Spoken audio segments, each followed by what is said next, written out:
श्री शिवाय नमस्तुभ्यम। आप सभी का आपके अपने YouTube चैनल पर हार्दिक स्वागत है।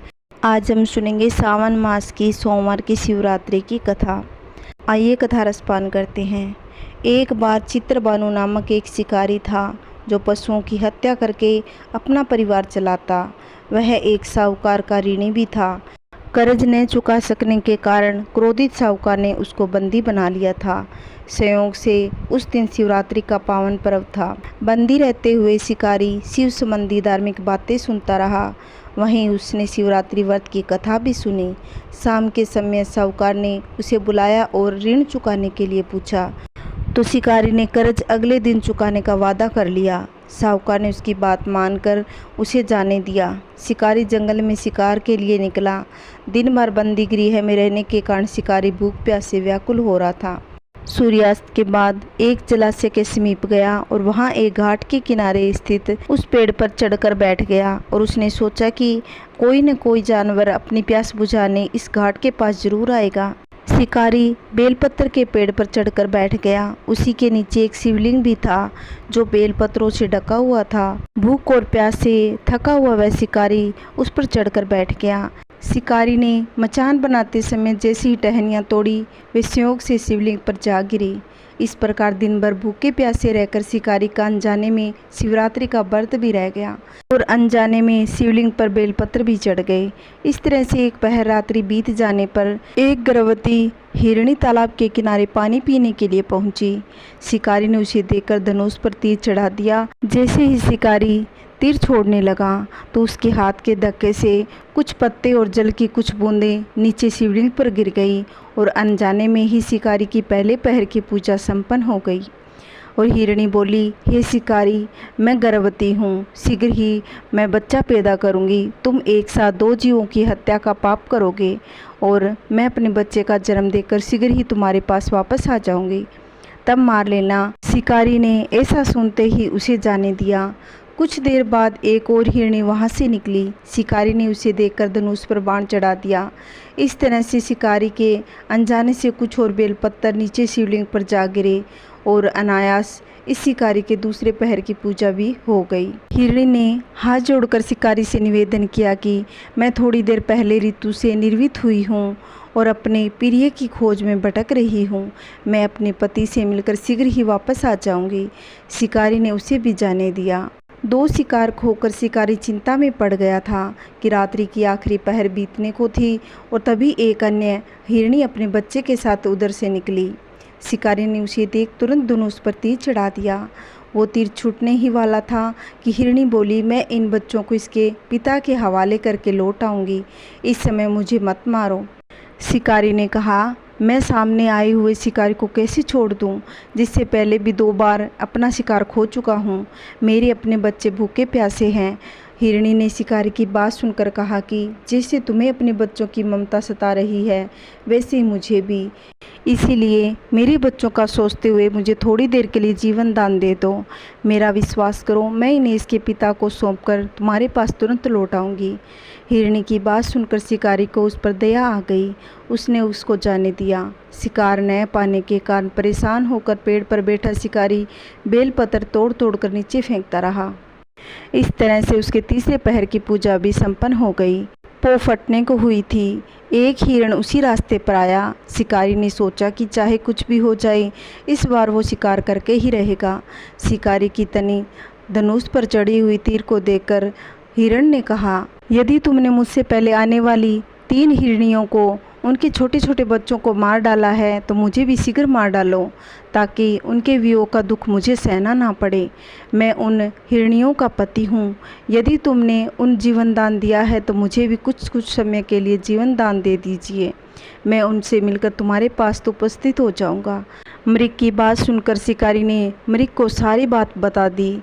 तब मृग ने कहा, मेरी तीनों पत्नियां जिस प्रकार प्रतिज्ञाबद्ध होकर गई है वो मेरी मृत्यु से अपने धर्म का पालन नहीं कर पाएगी। अतः जैसे तुमने उन पर विश्वास करके उन्हें छोड़ा है वैसे ही मुझे भी जाने दो। मैं उन सभी के साथ तुम्हारे साथ शीघ्र ही आ जाऊँगा। जाने अनजाने में ही से उपवास, रात्रि जागरण, शिवलिंग पर बेलपत्र चढ़ने से शिकारी का हिंसक हृदय निर्मल हो गया। उसके हाथ में धनुष छूट गया। उसने हिरण को जाने दिया। थोड़ी देर में वह मृग सपरिवार शिकारी के सामने खड़ा हो गया, किंतु जंगली पशुओं की ऐसी सत्यता और सामूहिक प्रेम भावना देखकर शिकारी को बड़ी ग्लानि महसूस हुई। उसके नेत्रों से आंसू निकलने लगे। उसने मृग परिवार को जाने दिया और अपने कठोर हृदय को जीव हिंसा से सदा के लिए हटा दिया। तभी भगवान शिव प्रकट होकर उसके शिकारी को वरदान दिया कि त्रेता युग में भगवान राम तुम्हारे घर आएंगे और तुम्हारे साथ मित्रता करेंगे, तुम्हें मोक्ष भी प्राप्त होगा। इस प्रकार अनजाने में किए गए शिवरात्रि के व्रत से भगवान शंकर ने शिकारी को मोक्ष प्रदान कर दिया। श्री शिवाय नमस्तुभ्यम। ओम नमः पार्वती पतये। हर हर महादेव। आइए सुनेंगे गणेश जी की कहानी। एक सास बहू थी। सास का नियम था कि रोज़ गणेश जी की पूजा करती, एक ब्राह्मण को खाना खिलाती थी। उसकी नई नई बहू आई थी। बहू को रोज़ एक जने का खाना ज़्यादा बनाना पड़ता था।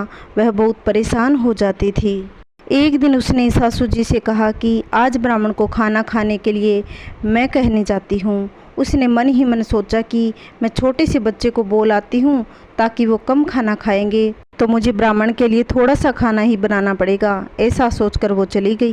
गणेश जी ने सोचा कि यह भाभी तो खाना बचाने के लिए छोटे से बच्चे की तलाश में है, क्यों न मैं ही छोटा बच्चा बन जाऊं।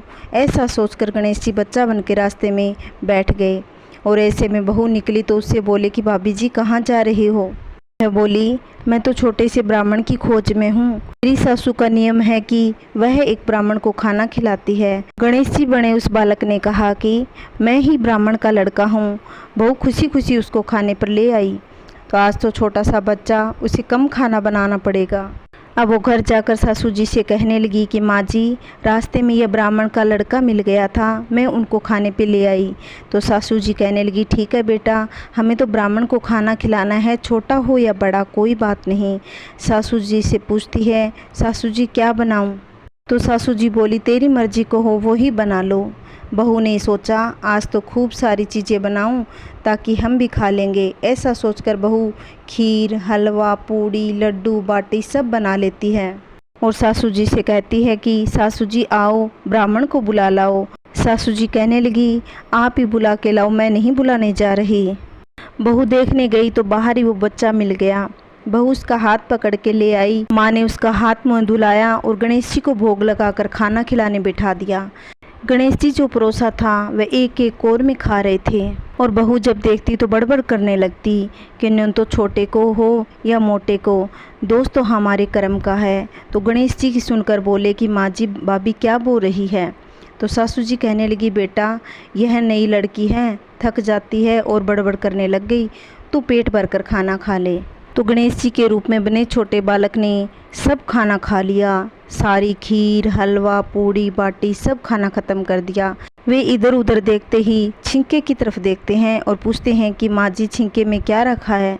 तो माँ जी कहने लगी कि कल की ठंडी राबड़ी है। तो गणेश जी ने कहा, माँ जी वो भी ला दो। तो बहू चिड़चिड़ कर कर ओढ़कर कमरे में सो गई। गणेश जी माँ से पूछने लगे, माँ भाभी को बहुत देर हो गई, क्या हुआ, भाभी नाराज हो गए क्या। सास कहने लगी, उसके रूठने के अलावा और कोई काम नहीं। गणेश जी ने कहा कि मैं तुम्हारे भाग्य का टूटूं या भाभी के भाग्य का। सास कहने लगी, बेटा तेरे भाभी के भाग्य का ही टूट। गणेश जी कहने लगे कि हमारे नीचे सोने की पेटी गड़ी है, चारों कोनों में 4 घड़ा दबा दिया है। सासू माँ इतना सुन के खीर उफन रही थी, वो संभालने चली गई और गणेश जी अंतर ध्यान हो गए और रसोई में सब सामान वैसे का वैसे ही हो गया। जब सासू बहू को उठाने गई तो बेटा उठ। बहू गुस्से में कहने लगी, अब मैं क्या खाऊं, हमारे लिए कुछ बचा ही नहीं, वह छोटा सा बालक सब कुछ खा गया। तो सासू ने कहा, जा रसोई में जाके देख, सब वैसा का वैसा ही भरा पड़ा है, घर में धन के भंडार भर गए। और यह सुनकर बहू जल्दी से उठकर देखती है। जब बहू देखती है तो गणेश जी बैठकर जिम में थे, वहाँ पर खोद कर देखा, वहाँ पर सोना की पेटी निकली। बहू सासू जी से कहने लगे कि आज से आप 5 पंडित बुलाओ और कुछ नहीं कहूँगी। जैसे गणेश जी सास बहू पर टूटे, वैसे सब पे टूटना। कहानी कहते सुनते हुंकारा बढ़ते, सबके घर में सुख समृद्धि आए। जय श्री कृष्णा, राधे राधे। मेरी कहानी आपको कैसी लगी, लाइक करना, कमेंट करना, वीडियो को ज़्यादा से ज़्यादा शेयर करना। अगर आप चैनल पे नए हो तो प्लीज़ चैनल को सब्सक्राइब करना, जिससे आने वाली वीडियो की नोटिफिकेशन आप तक पहुँच सके। जय श्री कृष्णा, राधे राधे। जय श्री गणेश।